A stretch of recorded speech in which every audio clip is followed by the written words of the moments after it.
Juste devant la caméra. Alors, pour ceux qui ne me connaissent pas, mon nom, c'est Patrick Auger. Je suis un des membres à l'Église évangélique baptiste de Shawinigan. Et ça fait quelques fois que je viens apporter la parole ici. C'est toujours une joie de le faire. Mais j'aimerais commencer avec une mini mise en garde pour ceux qui sont à la maison. Moi aussi, ça m'arrive d'écouter le monsieur en avant de chez nous. Ces temps-ci, là, si on veut respecter les règlements du gouvernement, on est à la maison et on écoute la prédication de la maison. Des fois, on l'écoute directement ce matin en même temps, live. Des fois, on l'écoute dans le courant de la semaine, dans un moment peut-être plus propice ou peu importe. Moi, ce que je vous encourage à faire, là, c'est que moi, j'ai 3 enfants à la maison. Puis quand j'écoute le monsieur parler puis que mes enfants ils bougent en arrière, bien, j'ai de la misère à me concentrer. Peut-être que vous avez un chien aussi qui se promène dans la maison, puis là, vous perdez un peu la concentration. Peut-être que vous avez des enfants qui courent après le chien. Vous voyez où est-ce que je veux en venir, hein? C'est difficile de se concentrer quand on est à la maison. Peut-être que vous avez oublié en ce moment un lavage, puis là, vous dites « Ah non, Patrick vient de me rappeler que j'ai un lavage. » Peut-être attendre. Moi, je vous encourage. Écoutez, une prédication, c'est jamais parfait. Mais la parole de Dieu, c'est toujours parfait. Elle est toujours présente pour transformer notre cœur lorsqu'on s'arrête et qu'on se donne un temps pour la méditer, la chérir, l'adorer. Et donc, ce matin, prenez les prochaines minutes, juste prenez un break. Peut-être dire aux enfants, s'ils sont trop jeunes pour suivre, d'aller jouer dans le sous-sol ou je ne sais pas comment vous pouvez arranger ça, mais arrêtez-vous et faites juste écouter ce que Dieu a à nous dire ce matin. Cette semaine, encore une fois, le Seigneur m'a touché profondément dans ce message-là. Jusqu'à hier soir, il est arrivé des affaires, puis j'ai fait « Aïe, aïe, ça a tellement rapport avec ce que Dieu a voulu me montrer cette semaine. » J'ose espérer être capable de vous le rendre le mieux possible. Je suis un serviteur dans les mains du Seigneur, puis en espérant que ça puisse toucher vos cœurs ce matin. Alors, je commence ça avec une petite question. Aimez-vous le gris? Là, je vois que c'est blanc ici, partout. Mais aimez-vous le gris? Il y en a que c'est non. Il y en a qui aiment ça. Moi, j'aime ça. J'aime le gris. Par exemple, dans la décoration. Ma femme et moi, on aime l'immobilier, le design d'intérieur, la décoration. On écoute des émissions de décoration et la couleur grise, c'est très tendance, on va se le dire. Dans un autre registre, okay, on sort de la décoration. Moi, dans ma vie, je suis un peu gris. Tu sais, vous connaissez des gens, sûrement, vous êtes peut-être comme ça. Hein? Avec moi, c'est noir ou c'est blanc. Hein? C'est tout ou c'est pas en tout. Moi, je ne sais pas si je suis fier de ça ou non, mais avec moi, c'est gris. Je suis souvent comme pris entre deux opinions. Un exemple, si quelqu'un ce matin venait me voir et qui me dit « Toi, Patrick, que penses-tu de l'eschatologie? » À la fin des temps. J'ai une opinion. J'ai une opinion là-dessus, mais je suis plutôt dans la zone grise. Je ne suis pas tranché au couteau là-dedans. Moi, j'ai pour mon dire que quand ça fait 2000 ans que les théologiens ne réussissent pas à s'entendre sur une opinion précise, pourquoi que Patrick Auger en aurait une plus intelligente? Mais ça, c'est une opinion personnelle, comme je vous dis. Donc, j'aime mieux, évidemment, là, lorsque j'apporte la parole de Dieu, je vais peut-être me concentrer plus vers un domaine, mais je suis assez ouvert à ce niveau-là. Par contre, lorsque c'est le temps de prendre position dans notre vie chrétienne, la zone grise ne doit plus exister. Il ne devrait plus exister de gris lorsqu'on doit prendre position. Et ce matin, si tu es un enfant de Dieu qui désire vivre une vie chrétienne basée sur la parole de Dieu, on a un passage qui va nous aider à prendre position clairement. On va voir différentes choses, des valeurs, des comportements qui sont attachés plus aux choses célestes et d'autres plus aux choses terrestres. Mais vous allez voir que la zone grise de l'espèce de milieu confortable n'existe pas dans la vie chrétienne. Et ce matin, mon rêve pour vous et pour moi, c'est de prendre position pour le Seigneur Jésus.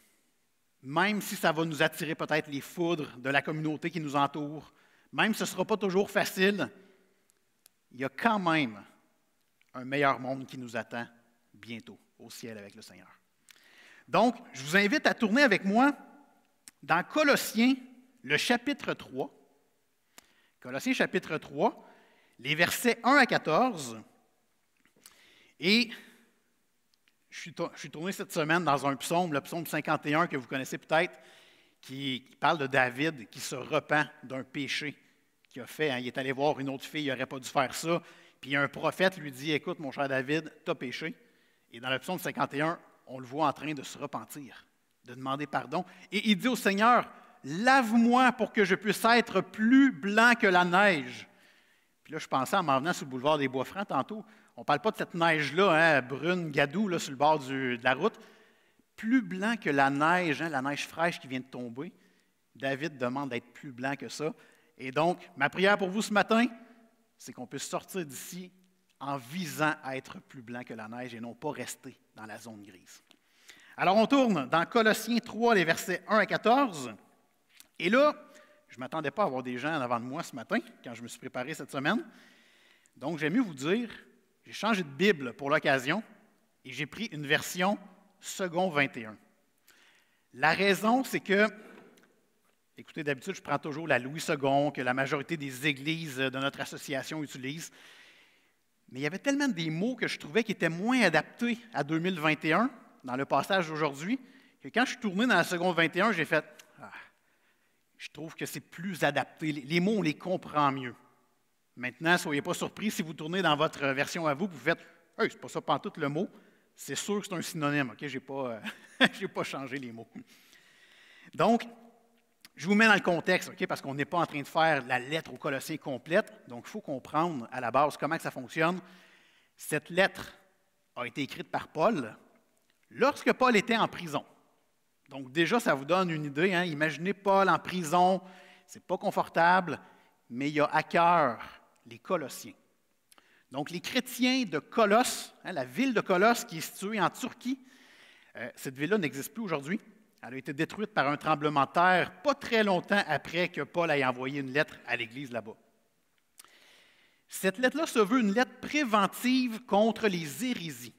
Donc, une hérésie, c'est vous avez la foi chrétienne et vous avez une idée qui déroge, qui est à côté de la traque, et les chrétiens sont en train d'y croire.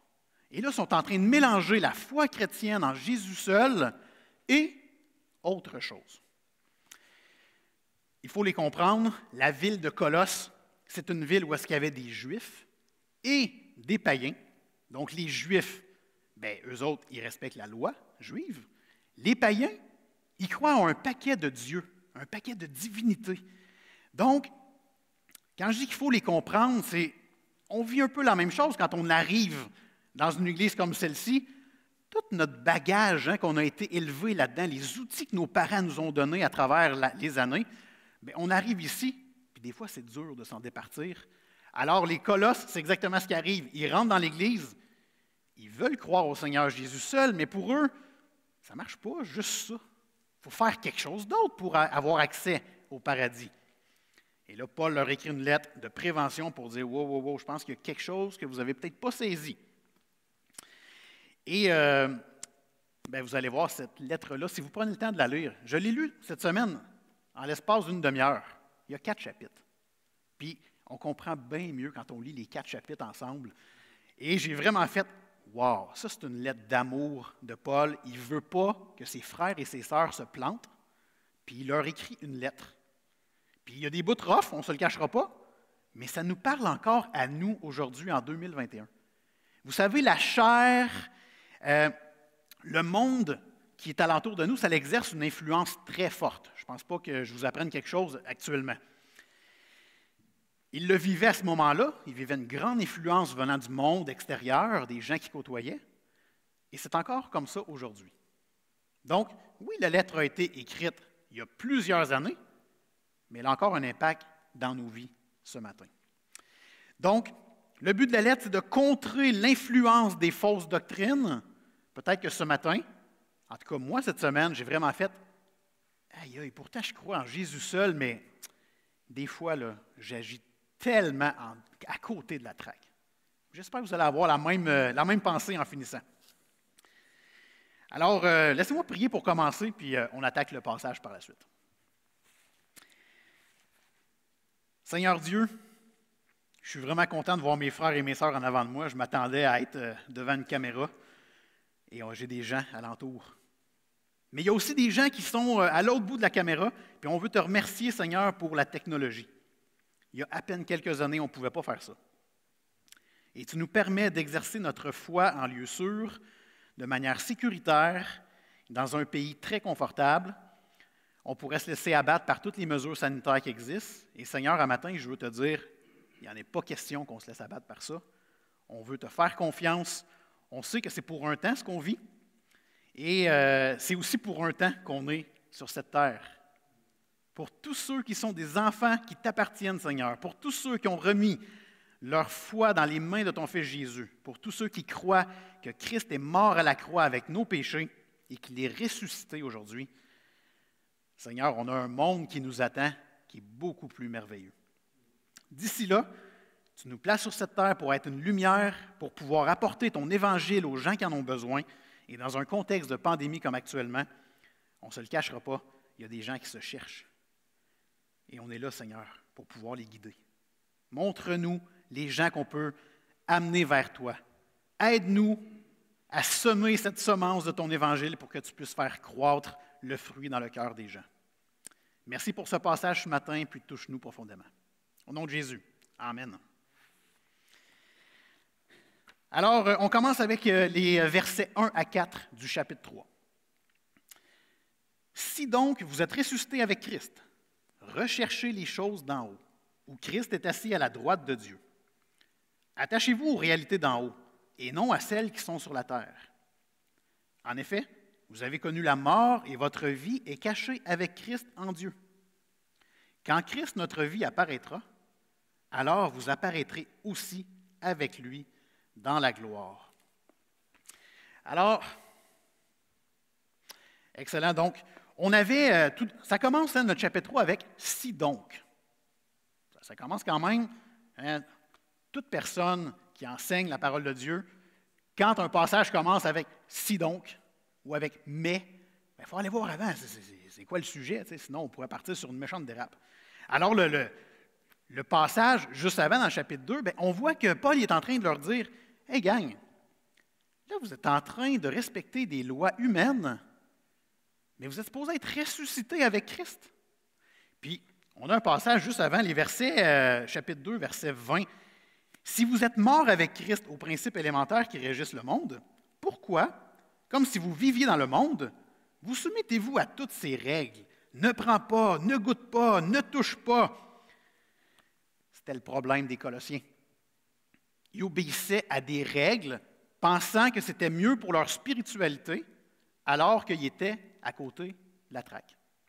Et Paul le dit dans une autre lettre qu'il écrit à une autre église. Il dit « Tout est possible, mais tout n'est pas utile. » Eux autres, là, les Colossiens, ils vivaient avec peut-être le problème, exemple, de la viande sacrifiée aux idoles. Tu n'as pas le droit de manger de la viande sacrifiée aux idoles. Peut-être qu'ils vivaient avec la circoncision. Si tu veux être un enfant de Dieu, il faut que tu fasses circoncire les enfants. Ça, c'est bizarre de parler de ça en 2021 ici à l'église de Victo, mais c'était la réalité du temps. Et ils combattaient avec ça. Et Paul est en train de leur dire, arrêtez, c'est des lois qui existaient avant Jésus, ou c'est peut-être des règlements que vous vous êtes faits pour une meilleure spiritualité. C'est plus ça aujourd'hui. Aujourd'hui, c'est sois repentant, détourne-toi de tes péchés et crois au Seigneur Jésus. Va pas plus loin. Le Seigneur va faire son œuvre dans ton cœur si tu es un enfant de Dieu. Et voilà donc, Paul arrive avec le verset 1 du chapitre 3, il dit « Si donc vous êtes ressuscités avec Christ », et là, il n'est pas en train de dire « si vous êtes ressuscités avec Christ », parce qu'il parle à des frères et sœurs. Dès le début de la lettre, il dit à mes frères, à mes sœurs dans le Seigneur Jésus-Christ, soyez bénis, il dit ça au début de la lettre. Donc, il n'est pas en train de dire « si vous êtes ressuscités », mais puisque, la meilleure version aurait dû être écrite comme ça, « puisque vous êtes ressuscités avec Christ », recherchez les choses d'en haut. Et ça, c'est intéressant. Je me rappelle d'être venu ici, puis d'avoir parlé de la différence entre les choses célestes et les choses terrestres. Puis je me rappelle même d'avoir fait une espèce de ligne, hein, comme chrétien, là, il y a une espèce de ligne ici. Il y a les choses célestes, puis il y a les choses terrestres. Puis on est des enfants de Dieu. Donc on doit rechercher les choses célestes. Et Paul s'en vient avec des choses terrestres qu'on ne veut pas obéir ici présent. Mais il s'en vient également avec des valeurs célestes qu'on doit cultiver. On va voir ça plus loin. Paul, il n'est pas en train d'inventer quelque chose. Hein? Le Seigneur Jésus lui-même dit dans Matthieu 6, « Cherchez premièrement le royaume et la justice de Dieu, et toutes ces choses vous seront données par-dessus. » Matthieu 6 fait référence à différentes inquiétudes que les gens ont. Donc, les gens ont peut-être peur de ne pas savoir quoi manger, pas savoir comment se vêtir. Si vous retournez dans Matthieu 6, hein, on voit ça. Ne vous inquiétez pas du lendemain. Dieu est là, il va prendre soin de vous. Et cherchez premièrement le royaume et la justice. Dans le psaume 37, « Fais de l'Éternel tes délices, et il te donnera ce que ton cœur désire. » Si vous faites passer Dieu en premier, Dieu va vous donner ce que ton cœur désire. Mais ce que ton cœur désire n'est plus le plus beau char ou la meilleure carrière. Si tu fais passer Dieu en premier, ton cœur va désirer les choses de Dieu, les choses célestes, les fameuses valeurs à cultiver. Notre cœur change complètement lorsqu'on fait passer Dieu en premier. Et c'est ce que Paul est en train de dire aux Colossiens plutôt. On poursuit. Verset 2. « Attachez-vous aux réalités d'en haut et non à celles qui sont sur la terre. » Encore une fois, le Seigneur Jésus nous montre comment vivre à travers le monde présent sans obéir au monde présent. Okay? Il y a toute une différence en tant que croyant. Et c'est Jésus qui fait la prière à son Père dans Matthieu 17 et il dit « Je ne te prie pas de les ôter du monde, mais de les préserver du mal. Ils ne sont pas du monde comme moi je ne suis pas du monde. » Et ça, c'est intéressant. Jésus lui-même nous dit que si nous sommes un enfant de Dieu ce matin, nous ne sommes pas du monde. On ne fait pas partie de ce monde-là. On est entouré du monde. On doit les aimer. On ne doit pas se montrer supérieur à eux. Ça serait une erreur de faire ça. Mais on ne fait pas partie du monde. Alors, quand il y a toutes sortes de règlements qui sortent, exemple avec la pandémie et les mesures sanitaires, c'est vrai que c'est plate, là, on ne se le cachera pas. Ce n'est pas la fin du monde. Hein, il y a quelque chose de mieux qui nous attend, on n'a pas à s'inquiéter pour ça.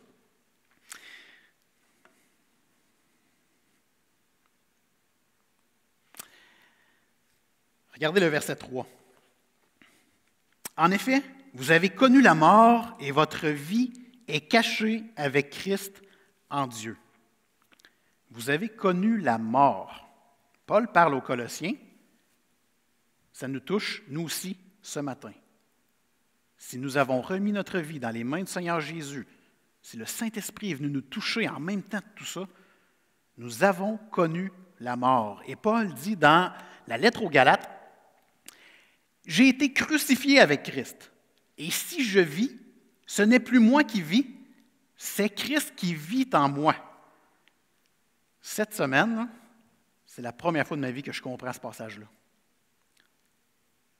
Ce n'est plus moi qui vis. Si j'ai été crucifié avec Christ et si je vis, ce n'est plus moi qui vis. Je ne sais pas comment bien vous l'expliquer, là, mais tu es mort. Je suis mort. Puis savez-vous pourquoi qu'en 2021, il y a encore des chicanes dans les églises? Parce que des gens, des croyants, là, des chrétiens qui sont supposés être morts, veulent essayer de faire valoir leurs droits. Et c'est exactement ce que Paul parle dans cette lettre-là. Puis, je me rappelle, dans ma propre église, il y a à peine quelques années, on a vécu une situation terrible. Je pourrais vous en parler en long et en large à un moment donné, et Dieu a béni à travers ça. Mais qu'est-ce qui est arrivé? On voulait tous faire valoir nos droits. On voulait tous aller dans une direction, puis d'autres ne voulaient pas aller dans cette direction-là. Ça a été vraiment pénible. Et là, je lis ce passage-là ce matin, puis je fais « Hey, je suis mort. J'ai aucun droit. Quel mort dans sa tombe actuellement a un droit? Il n'y en a pas. Moi, ça m'a touché cette semaine, ça, j'espère que ça vous touche, vous autres aussi. Mais on a un statut de mort, évidemment pas physique, on est tous là ici, mais nous nous identifions à Christ dans sa mort sur la croix. Au moment où Jésus est allé mourir sur la croix, il a pris nos péchés, mais il nous a pris, nous, avec. On est allé mourir avec lui. Puis lorsqu'il est ressuscité, on est ressuscité avec lui. Donc aujourd'hui, si je vis, c'est parce que j'ai l'Esprit du Seigneur en dedans de moi. C'est supposé changer toute notre pensée, toute notre vision du monde actuel, notre vision de l'Église. On est supposé être à des années-lumière de ce qu'on a vécu avant. On n'est pas supposé vouloir faire valoir nos droits. On est supposé adorer Dieu puis lui faire confiance. Ça me touche profondément ce matin, ça. Regardez le verset, on va lire les versets 5 à 9, OK? Retenez qu'on est mort. Et il part au verset 5. « Faites donc mourir en vous ce qui est terrestre, l'immoralité sexuelle, l'impureté, les passions, les mauvais désirs et la soif de posséder, qui est une idolâtrie. C'est à cause de cela que la colère de Dieu vient sur les hommes rebelles. Vous aussi, autrefois, lorsque vous viviez parmi eux, vous marchiez dans ces péchés. Mais maintenant, renoncez à tout cela, à la colère, à la fureur, à la méchanceté, à la calomnie, aux grossièretés qui pourraient sortir de votre bouche. Ne vous mentez pas les uns aux autres, car vous vous êtes dépouillés du vieil homme et de ses manières d'agir. » Je suis mort, c'est ce que Paul m'apprend ici. Il arrive au verset 5, il dit « Faites donc mourir. » Je suis mort. Donc c'est normal que je fasse mourir ce qui est terrestre. Et là, il dit ce qui est terrestre, il arrive avec un paquet de comportements ou d'actions, on va se le dire, néfastes. OK? Et ce que j'aime beaucoup dans le verset 5, c'est qu'il dit « Faites donc mourir ». Et le verset, le mot grec pour « mourir », c'est « nécro », nécrologie, et ça veut dire « tuer ». Faites donc tuer en vous ce qui est terrestre. Tuez le péché. C'est impressionnant, ça aussi. C'est la première fois de ma vie que je vois que dans la Bible, on me demande de tuer quelque chose, évidemment pas quelqu'un, mais je dois tuer le péché en moi. Ça veut dire que je dois lui faire la guerre, puis rendre victorieux le Seigneur Jésus à travers moi. Et encore une fois, dans Galates, j'ai remarqué beaucoup de similitudes entre la lettre que Paul a écrite aux Galates et celle qu'il écrit aux Colossiens. Regardez ici, Galates 5, les versets 15 à 17. « Mais si vous vous mordez et vous dévorez les uns les autres, » il écrit à des frères et des sœurs, il n'écrit pas à des gens du monde, il écrit vraiment à des chrétiens. « Prenez garde que vous ne soyez détruits les uns par les autres. Je dis donc, marchez selon l'Esprit, et vous n'accomplirez pas les désirs de la chair. Car la chair a des désirs contraires à ceux de l'Esprit, et l'Esprit en a de contraires à ceux de la chair. Ils sont opposés entre eux, afin que vous ne fassiez point ce que vous voudriez. » Puis tantôt, je vous parlais de zone grise. C'est l'erreur que j'ai faite pendant trop d'années et que je fais encore parfois, puis je dois vraiment confesser ça. Marcher dans la zone grise en tant que chrétien, ça fait ça. C'est de vouloir prendre les désirs de la chair et les faire passer à peu près au même niveau que les désirs de l'esprit. Je donne un exemple. Bien, on va le voir plus tard. Dans la vie, des fois, je veux impressionner mes collègues de travail. Mais j'ai-tu vraiment besoin de faire ça? Mais je veux me sentir aimé, je veux me sentir apprécié de mon groupe. Je suis un chef d'équipe à mon travail, donc je veux que mon équipe voie que je suis là pour eux autres. Fait que des fois, je veux les impressionner. Et quand on impressionne, bien, on exagère un peu la vérité. Et quand on exagère la vérité, bien, on est en train de mentir. Ben oui, je fais ça. J'espère que vous ne pensiez pas que le gars qui venait vous prêcher en avant ce matin, il était parfait. C'est vraiment pas le cas. Okay? C'est la raison pour laquelle j'aime ça être en avant de vous autres, parce que je me rappelle que je suis à des années-lumière d'être parfait si je n'ai pas le Seigneur Jésus. Heureusement que le Seigneur m'a déjà pardonné ces faux pas. Regardons ensemble différentes actions ou comportements qu'on voit dans la lettre aux Colossiens ce matin, qu'on doit tuer. OK? Et avant d'aller trop en détail, avez-vous remarqué, des fois, là, il y a des chrétiens qu'on dirait qui ont comme un secret. Ils ont comme élucidé le mystère de vivre une vie chrétienne épanouie. Avez-vous remarqué qu'il y a des chrétiens, des fois, qui ont l'air donc bien à pardonner facilement? Ils ont l'air donc bien à passer par-dessus le péché facilement. Ils ont donc bien l'air à aimer d'une manière créative. Avez-vous remarqué, des fois, on est entouré de ces gens-là, puis on fait « Comment il fait, lui? » Bien, j'aimerais vous dire que ce n'est pas parce qu'ils sont plus connaissants. On le sait que ce n'est pas la connaissance qui change le cœur de l'homme, mais c'est la soumission au Saint-Esprit. Et ce qu'on a vu dans Galates tantôt, c'est exactement ça. Lorsque vous voyez des frères et des sœurs, ça a donc bien l'air facile, leur vie chrétienne.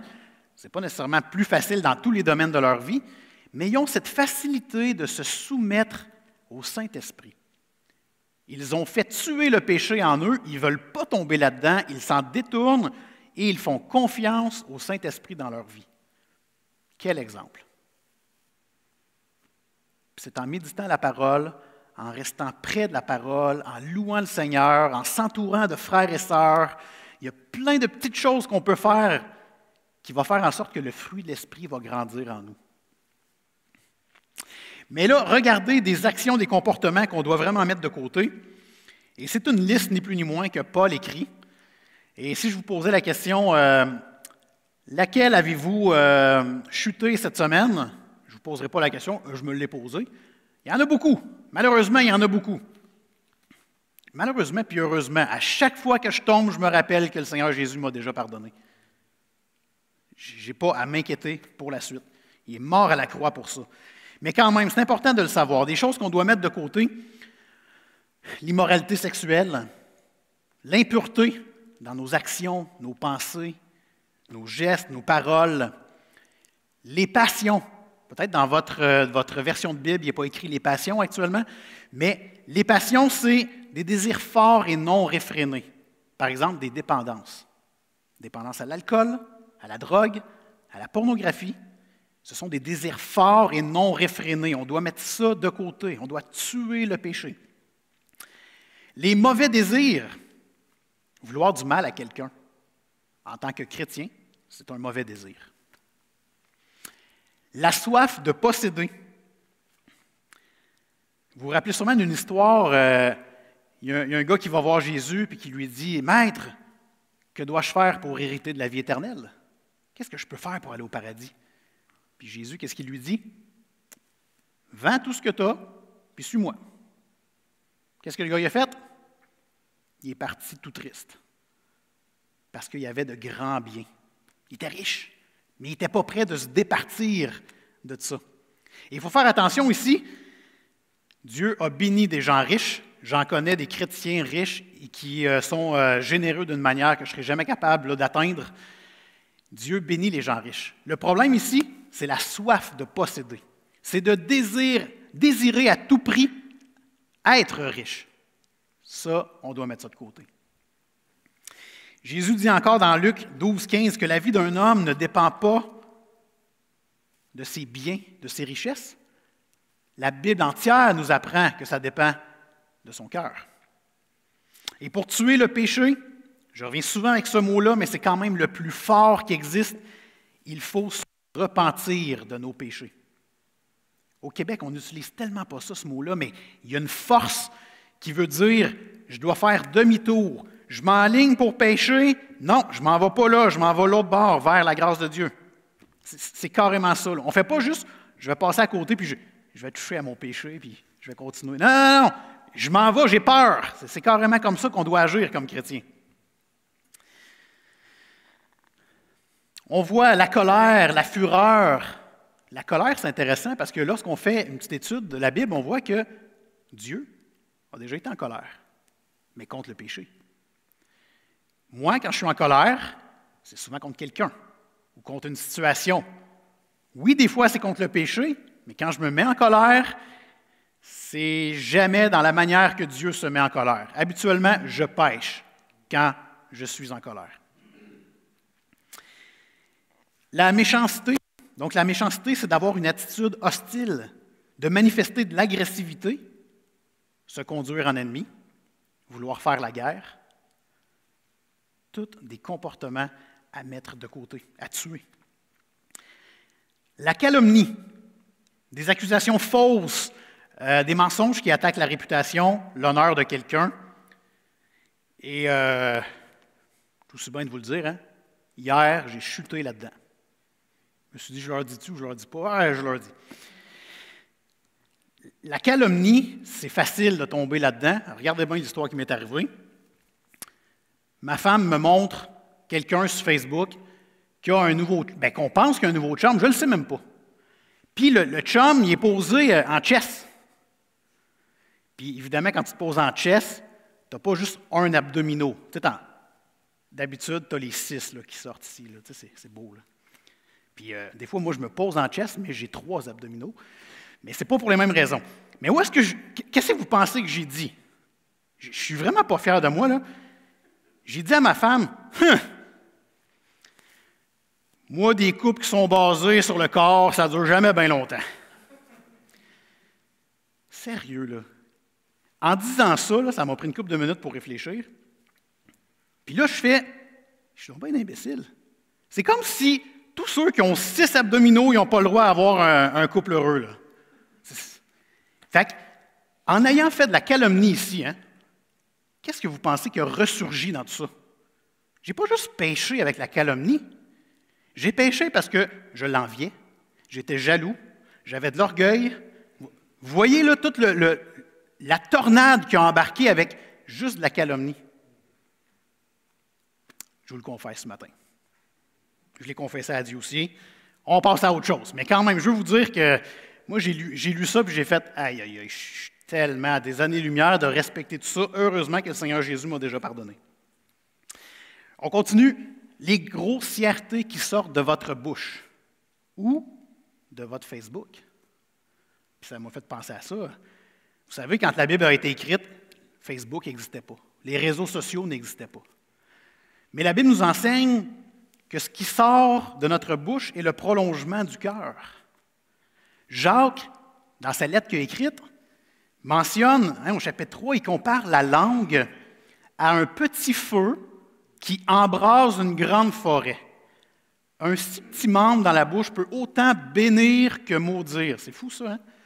C'est tout petit, tout petit, tout petit. Puis on peut faire des ravages incroyables comme on peut bénir vraiment de manière miraculeuse. Mais notre Facebook, même si ce n'est pas écrit dans la Bible, c'est peut-être quelque chose qu'on doit faire attention. C'est tentant des fois de rajouter un commentaire sur quelqu'un qui a dit quelque chose, mais n'oubliez pas que là je prends Facebook parce que c'est facile, mais n'importe quel réseau social ou sociaux, on a à faire très attention parce qu'on peut rejoindre énormément de gens, beaucoup plus que si on parlait au téléphone ou que si on écrivait dans le journal ou que si on parlait juste dans la rue ici. Facebook, ça a un pouvoir incroyable. Où est-ce qu'on pourrait bénir les gens et où est-ce qu'on pourrait dire des atrocités également. Donc, faisons attention à ça. Et finalement, le mensonge, hein, ne vous mentez pas les uns les autres. Et souvent, mentir, on pense que c'est franc. Là, hey, tu m'as menti, toi? Quand c'est franc, on est capable de s'en rendre compte, mais des fois, c'est subtil. Par exemple, déformer la vérité, omettre un petit revenu dans notre déclaration d'impôt qui s'en vient, tricher à un examen.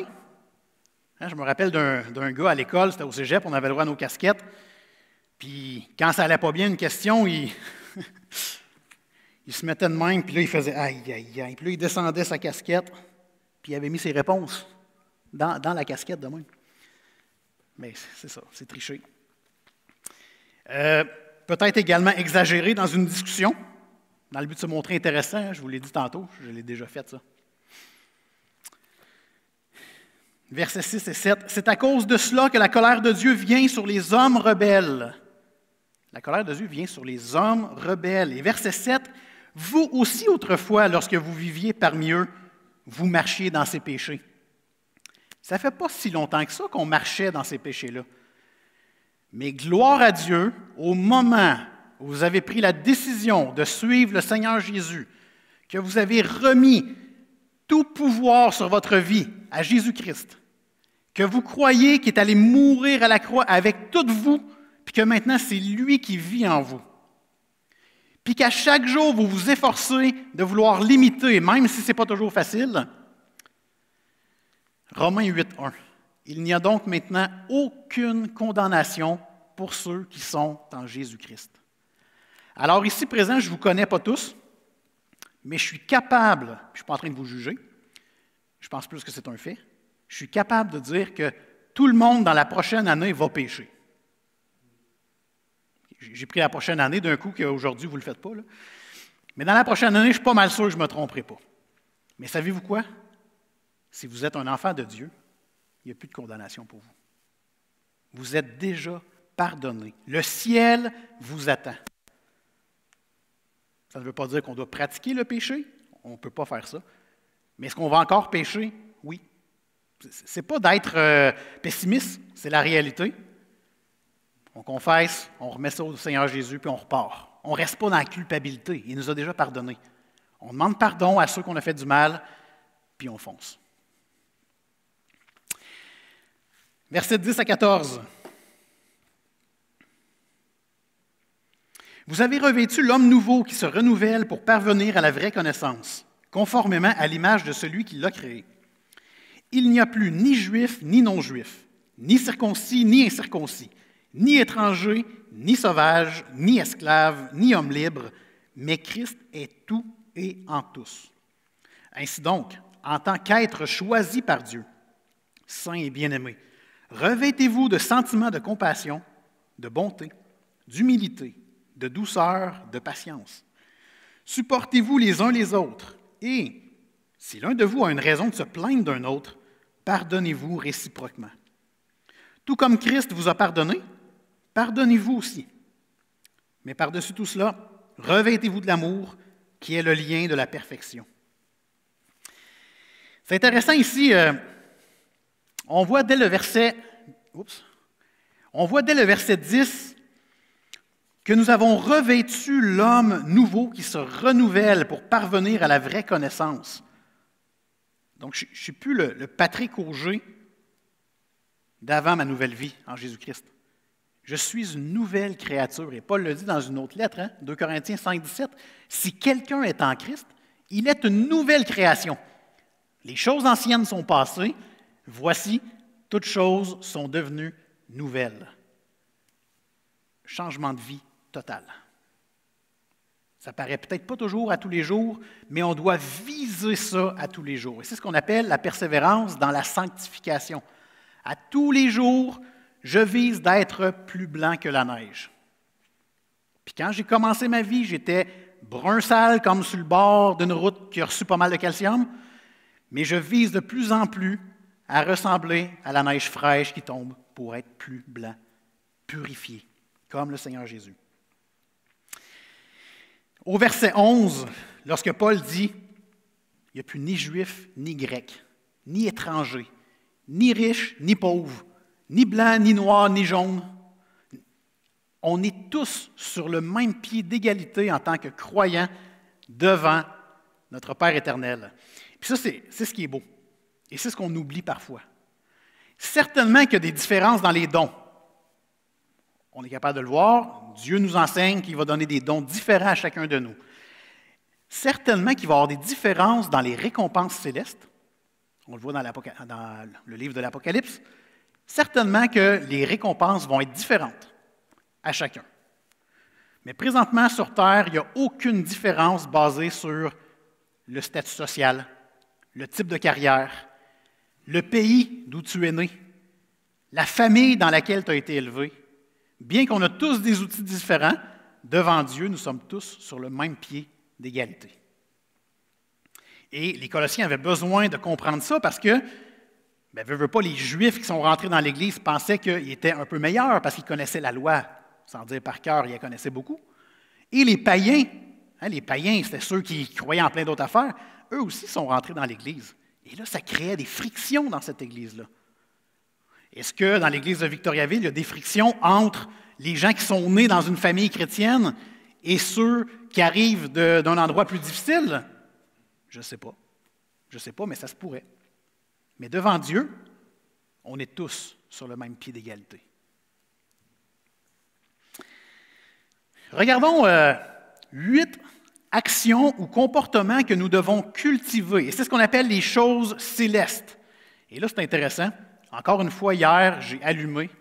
Je suis content d'avoir une femme pour ça. Là. Quand j'allume là, dans mon cerveau, là, quand le Seigneur me montre quelque chose, là, je fais « Chérie, je viens d'apprendre quelque chose. » Ça me fait ça chez nous, là, des fois. Puis là, je veux vous montrer de quoi que j'ai appris en lisant ça. Regardons tout d'abord des comportements, des actions comme la compassion. Et là, je pense tout de suite au Seigneur Jésus qui a été ému de compassion devant une foule qui le suivait. Cette foule-là était affamée. Et au lieu de leur dire « Retournez tous chez vous, vous me gossez. » Qu'est-ce que le Seigneur a fait? Il était ému de compassion. Être ému de compassion, c'est voir la souffrance des gens et vouloir y remédier. Il en a profité pour faire un miracle puis leur donner de la nourriture sans bon sens.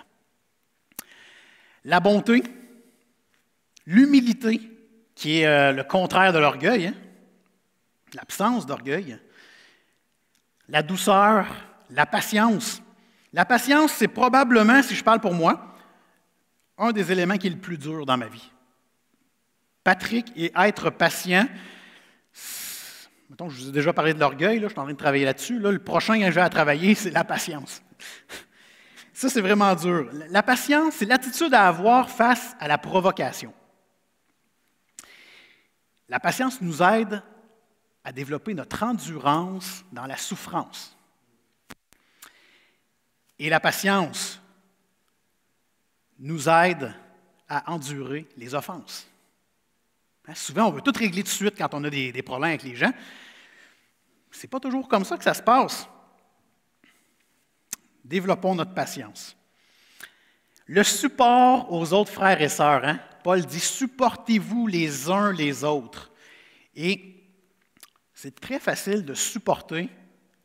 Qu'est-ce qui arrive quand on croise quelqu'un pour la première fois ou presque, là, comparativement à quelqu'un que ça fait 25 ans qui est dans notre vie? Très souvent, on fait « Ouais, il est donc bien gentil, lui. Je pense que je vais l'inviter à dîner. Il est ben trop gentil. Enfin, quelqu'un qui va me comprendre. » Puis, ça fait une fois que vous l'avez vu. Puis là, vous commencez à développer une relation avec. Hey, ça va bien, ça va bien. Ça dure une journée, 2 journées, une semaine, 2 semaines, une couple de mois. Qu'est-ce qui arrive? Il y a une bébite qui sort. Puis on fait « Oh, quand il est arrivé, lui, la première fois, il me semble que c'était pas comme ça. » Et là, tranquillement, vous dites « Oh, ça doit être juste une erreur. » On continue à développer la relation. Puis un autre bébite. Puis là, on commence à être déçu. Et c'est dans ces moments-là, n'oubliez pas que si vous êtes déçu, l'autre personne est sûrement déçue aussi, OK? Mais c'est dans ces moments-là qu'on doit se supporter les uns les autres. Et dans une église, c'est l'exemple le plus concret. On est une famille. On est des frères et des sœurs. Ben, moi, mon frère et ma sœur, là, dans ma petite famille des Auger, là, ben, c'est arrivé une couple de fois dans ma vie que j'ai trouvé ça dur d'être avec eux autres. Sauf que c'est mon frère et ma sœur. Je ne les ai pas choisis. Puis je dois les aimer. C'est la même chose dans l'Église, où Jésus est la tête. On le voit dans une des lettres. Jésus est la tête, nous sommes le corps. Et un est peut-être un bras, l'autre est peut-être une jambe, mais je ne peux pas dire, si je suis le bras, je ne peux pas dire à la jambe, c'est avec ton camp, je ne veux plus te voir. L'Église va boiter. Il faut être ensemble et se supporter les uns les autres. Très difficile à faire, mais Paul nous demande de le faire et très clairement que ça vient de l'Esprit. Il dit même, et si quelqu'un a raison de se plaindre, pardonnez-vous réciproquement. Et ça aussi, c'est probablement, en tout cas, je parle pour moi, là, c'est extrêmement difficile d'aller pardonner quelqu'un qui n'est pas venu me voir pour me demander pardon. Ça vous arrive-tu? On me demande de pardonner réciproquement. Ça veut dire que ça se peut très bien que la personne ne vienne pas me voir et « Hey Pat, je voulais vraiment te demander pardon, j'ai mal agi. » Ça se peut qu'il ne vienne jamais me voir pour ça. Mais je dois lui pardonner quand même. C'est ce qu'on appelle le pardon réciproque. Puis on a tendance à faire « Ah, mais c'est lui qui m'a offensé. C'est lui qui m'a dérangé. Fait que c'est lui qu'il faut qu'il vienne me voir, me dire pardon, me demander pardon. » Ouais, mais si ça avait marché de même avec Dieu, je ne sais pas, il y a quelque chose que j'ai plus de misère. Puis regardez une phrase que C.S. Lewis a déjà dit. Donc C.S. Lewis, un écrivain chrétien dans le coin de la Deuxième Guerre mondiale. Être chrétien signifie pardonner l'inexcusable parce que Dieu a pardonné l'inexcusable en toi. Avant même de dire pardon à Dieu, il nous avait pardonné parce qu'il nous a choisis avant la fondation du monde. Avant même qu'on fasse notre premier péché, Dieu nous avait choisis. C'est ce que la Bible nous enseigne. Évidemment, on a eu à demander pardon des centaines de fois peut-être. Mais c'est ce qu'on doit faire. Demander pardon réciproquement, se pardonner réciproquement, c'est pas juste attendre qu'ils viennent me voir.